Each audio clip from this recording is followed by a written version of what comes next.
Stock ಮಾರ್ಕೆಟ್ನಲ್ಲಿ ಒಳ್ಳೆ profit ಆಗ್ತಾ ಇದೆ, ಆದರೆ ಜನ ಮಾತ್ರ ದುಡ್ಡು ಮಾಡ್ತಾ ಇಲ್ಲ. ಯಾವ ರೀತಿ ಅಂತ ತಿಳ್ಕೊಬೇಕಾ? ಹಾಗಾದರೆ ಈ ವಿಡಿಯೋನ ಕೊನೆವರೆಗೂ ನೋಡಿ. ಸ್ನೇಹಿತರೆ, ನಮ್ಮ ಸ್ಟಾಕ್ ಮಾರ್ಕೆಟ್ನ ಹಿಸ್ಟ್ರಿಯನ್ನು ಚೆಕ್ ಮಾಡಿದಾಗ ಕಳೆದ 40 ವರ್ಷಗಳಲ್ಲಿ ನಮ್ಮ ಸೆನ್ಸೆಕ್ಸ್ ಆ್ಯಾವರೇಜ್ ಆಗಿ ಒಂದು 15ರಿಂದ 20% ರಿಟರ್ನನ್ನು ಮಾಡಿಕೊಡ್ತಾ ಇದೆ.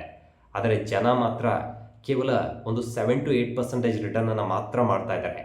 ಯಾಕೆ ಅಂತಂದರೆ, ನಮ್ಮ ಜನ ಏನು ಮಾಡ್ತಾರೆ ಅಂತಂದರೆ, ಸ್ಟಾಕ್ ಮಾರ್ಕೆಟ್ ಕರೆಕ್ಷನ್ ಆಗ್ತಿರೋ ಸಂದರ್ಭದಲ್ಲಿ ತಮ್ಮ ಇನ್ವೆಸ್ಟ್ಮೆಂಟ್ಗಳನ್ನು ಸ್ಟಾಪ್ ಮಾಡ್ತಾರೆ, ವಿಡ್ರಾಲ್ ಮಾಡ್ತಾರೆ, SIP ನಿಲ್ಲಿಸ್ತಾರೆ.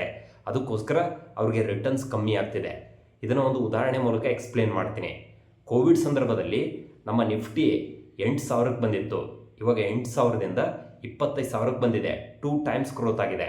ನಮ್ಮ ಸುಮಾರು ಜನ ರಿಟೇಲ್ ಇನ್ವೆಸ್ಟರ್ಸ್ ಏನು ಮಾಡಿದ್ರು ಅಂತಂದರೆ, ಕೋವಿಡ್ ಸಂದರ್ಭದಲ್ಲಿ ತಮ್ಮ SIPಗಳನ್ನು ಸ್ಟಾಪ್ ಮಾಡಿದ್ರು, ವಿಡ್ರಾಲ್ ಮಾಡಿದ್ರು, ರಿಡಮ್ಷನ್ ಮಾಡಿದ್ರು.